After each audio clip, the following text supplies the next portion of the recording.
Alors après le pare-choc, cette porte va vous paraître bien simple en principe. Mais petite nouveauté à voir, c'est que le fait de durcir ces lignes là de la porte, ben, ça va jouer en fonction de notre aile. Parce que vous voyez qu'ici on a déjà travaillé ces lignes là et qu'elles ont déjà euh, des arêtes rajoutées pour venir durcir l'angle à des distances, vous voyez, différentes. Ici c'est proche, ici c'est un petit peu plus loin. Si on veut obtenir le même arrondi, alors ça peut paraître un petit peu précis de se dire je vais exactement faire comme de l'autre côté, mais le fait que cette ligne commencée sur l'aile qui va partir jusqu'à l'arrière de la voiture, donc que ce soit vraiment en continu, il faut vraiment bien gérer ça. Donc vous voyez que si je clique sur la porte, j'ai plus ici enfin, j'ai plus l'aperçu de mes lignes. Donc dans l'affichage, en haut de votre vue, il y a différents modes de vision. Vous avez l'ombrage rapide, qui là n'a aucun effet.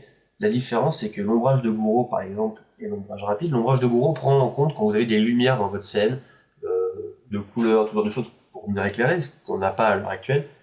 Ça vient les mettre. En ombrage rapide, elles sont occultées pour avoir un rendu plus rapide dans l'affichage, donc c'est pour ça qu'on ne voit rien. En ombrage constant, vous voyez que on n'a plus qu'une couleur, sans ombrage, donc on a vraiment de l'aplat. En ligne cachée, si je désactive le NURBS pour voir mieux, je vais revenir sur ma porte, je désactive, on a un aplat avec des lignes. Si je me mets en ligne, je n'ai plus l'aperçu de mes polygones. Et alors donc nous, ce qui nous intéresse, le dernier dont je vais vous parler, eh bien c'est celui où on voit les ombres, les polygones, mais en plus des lignes, donc qui se retrouvent en dessous ici, entre parenthèses lignes, vous voyez.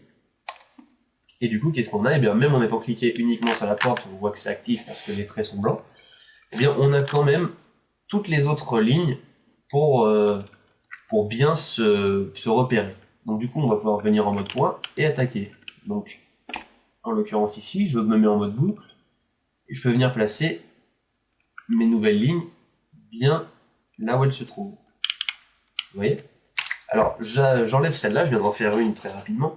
Pourquoi je ne le fais pas en mode boucle? Je vais vous montrer tout de suite la photo de référence. Vous voyez que notre ligne d'en bas, comme je vous disais, elle est continue, elle va du devant ici de l'aile jusqu'à l'arrière. En revanche, celle-ci s'arrête là où celle qui est au-dessus de l'arche de la roue vient rejoindre. Et ça reste plat. Donc du coup, pour éviter de faire des lignes en plus, on va le faire tout de suite à la main.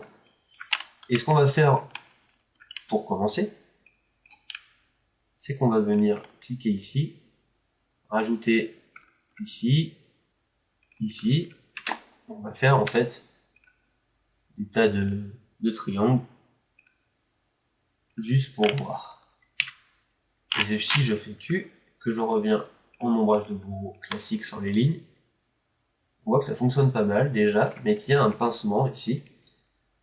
On va venir le retravailler tout de suite. Ce qui se passe, c'est que on ne va pas pouvoir faire des quadrangles ici. Vous me diriez, c'est facile. Là, il suffit de faire un petit quadrangle, on n'en parlerait plus, on n'aura peut-être plus le pincement. Le problème, c'est qu'on est obligé de garder cette ligne-là pour que ça définisse bien notre arrondi, notre ligne un petit peu durcie, qu'elle soit exactement comme l'autre. Donc ce qu'on va faire, c'est qu'on va venir alléger en fait cette ligne-là. Par exemple, au-dessus, plutôt que de venir me raccorder ici, je vais continuer et venir me raccorder sur ce point-là. J'ai encore un triangle, mais du coup ici, hop, je vais éliminer mon sélection. Je vais prendre ces deux qui sont dessus, faire UZ, et du coup, j'ai un quadrangle. Ce qui se passe de l'autre côté, c'est que c'est un petit peu moins pincé du coup. En fait, la ligne durcie s'enfuit, ça fait plus un arrêt dur, et c'est d'ailleurs plus joli, c'est à peu près comme ça que ça se passe sur la voiture également. Vous voyez que ça s'enfuit par là au lieu de faire directement. Là, c'est encore un petit peu dur, parce qu'on va faire maintenant la même opération avec une ligne du dessous. Donc, on va prendre celle-ci, et on va la prolonger jusque là. On va même pouvoir essayer ici de faire un petit coup de fusion pour enlever ces triangles en plus. Et maintenant, si je vais de l'autre côté, vous voyez que ça paraît beaucoup plus naturel, ça vient s'enfuir par là, on n'a plus de pincement, la ligne vient doucement dégrader, s'arrêter, on a un léger petit pincement ici, mais on va pas non plus faire la chasse à tous, ça ressemble vraiment à ce qui se passe sur la voiture. Et vous voyez que du coup, les triangles, dont je fais souvent, je dis souvent que c'est le mal, sont quand même parfois nos amis, donc bien que ça fasse bizarre. Et on peut même, dans cette situation, on devrait peut-être même pouvoir sauver. J'essaie de réfléchir. C'est un test une fois de plus. La méthode qu'on a fait tout à l'heure de venir couper comme ceci et de raccorder, de mettre ces deux points en commun pour que ça fasse deux quadrants, on va voir ce que ça donne. Vous voyez, de faire ça, ce qui fait que là j'ai un quadrangle, ici j'ai un triangle, donc j'ai une ligne qui a disparu en dessous. J'ai dû faire une erreur tout à l'heure. Vous voyez, je smooth. La différence est, vous voyez, peut-être même pas flagrante. C'est-à-dire que je suis content, j'ai éliminé pour le moment les triangles qui venaient se connecter ici. C'est-à-dire que celui-là, c'est pas grave, il gêne pas. Mais la différence sur la surface en elle-même, lorsqu'on la regarde, c'est vraiment infime. Donc on va laisser comme ça. On va se dire satisfait, hein. On est content, on a fait ça. On va pouvoir travailler sur le reste de la voiture. Donc maintenant, ce qu'il y a à faire, c'est ces lignes en bas. Vous voyez qu'ici, on a fait notre retour arrière pour venir faire notre aération. Et si on regarde bien une fois de plus sur l'autodref, on a cette ligne-là qui est très marquée. C'est plutôt qu'il n'y est pas du tout puisqu'elle est arrondie. Donc pas de problème, on va venir choisir cette ligne. On ne va pas prendre cette arête pour le moment. Et on va faire un biseau comme ceci avec une subdivision en plus.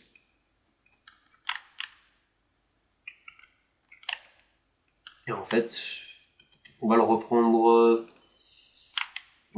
différemment. Parce que vous voyez qu'avec la subdivision comme tout à l'heure, eh bien on a tout ce genre de problème. C'est vraiment embêtant, donc on va le faire plus simplement. On va sélectionner toute notre ligne, on rebiseaute, on fait appliquer pour refaire la même section que tout à l'heure. Et ici, du coup, on va faire oups, c'est pas ça. C'est soudure, pas fusionner. Du coup, comme on le fait d'habitude, on va ravancer un petit peu ce point-là et on va transformer ça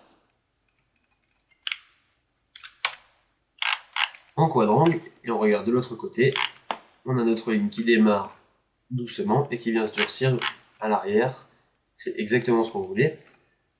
Ce qui fait que quoi? Ce qui fait que toutes nos lignes un petit peu compliquées de la porte, je dirais, au milieu, sont faites. On va maintenant s'occuper du contour et de l'épaisseur, comme on fait d'habitude, avec une petite nouveauté, je crois, c'est qu'une fois de plus, on va faire des lignes, on va le faire tout de suite, en boucle, et que si je viens cliquer ici, ça durcit en haut déjà, c'est très bien, mais je désactive mon arc, vous voyez que ça vient se coller ici, ce qui est pas bon, donc pas de problème. On fait notre ligne en bas, et quand on a ce cas de figure où là, si je regarde derrière, ça fait un angle bien plus durci, et on se panique pas, on se met en point, glissement, contrôle toujours pour venir coller des points sur d'autres, et on fait comme ceci, et du coup on retrouve notre arrondi de tout à l'heure, en gardant cette double ligne pour faire l'épaisseur et venir durcir ici. Ensuite, on continue. Si je fais, vous voyez la boucle ici, qu'est-ce qui se passe? On voit que la ligne blanche, elle va suivre ici, tout simplement parce que là, j'ai un polygone un petit peu bizarre. Vous voyez, qui vient couper, donc pas de problème, je le fais déjà dans ce sens. Et ensuite, je vais en haut parce que ça ne me permet pas de le faire. Ce bug d'affichage est vraiment embêtant. Et en haut, ça devrait être un petit peu la même chose. Ben non, même pas, ça passe, donc très bien. Je clique. Et je vais ici venir en mode ligne, raccorder mes deux points avec celui-ci. Et normalement, ce qui se passe, c'est que là, j'ai deux points qui sont très proches. Et je vais faire soudure, et voilà, ils se sont raccordés. Du coup, ici, je garde mon quadrangle de tout à l'heure, et j'ai une seule ligne ici, tranquille, pour venir faire ma petite double ligne, que ça ne vienne pas casser l'arrondi, qui est le même que celui de l'avant, donc très important à garder. Et la dernière ligne à rajouter, qui est en haut, comme ceci. Et maintenant, on peut passer en arête, sélectionner la boucle, et on va venir prendre notre extérieur. Et le petit truc, c'est qu'on n'a pas à venir désélectionner un point de symétrie, puisqu'il n'y en a pas. On est sur le bord, donc ça ne me concerne pas. On fait un petit coup d'extrude, donc j'ai pas du tout vu ce que j'ai fait. Donc je recommence. Pardon. Et puis la petite boucle. Voilà, pour venir durcir un petit peu plus, comme d'habitude. On compte notre travail comme à chaque fin de séance. Et du coup, notre belle carrosserie étend son emprise, puisqu'on commence à venir s'approcher de l'arrière, où on voit une fois de plus la différence, alors que de ce côté-là, on est bien raccordé avec la porte. Ça fonctionne vraiment bien. On va pouvoir désormais s'attaquer au bas de caisse.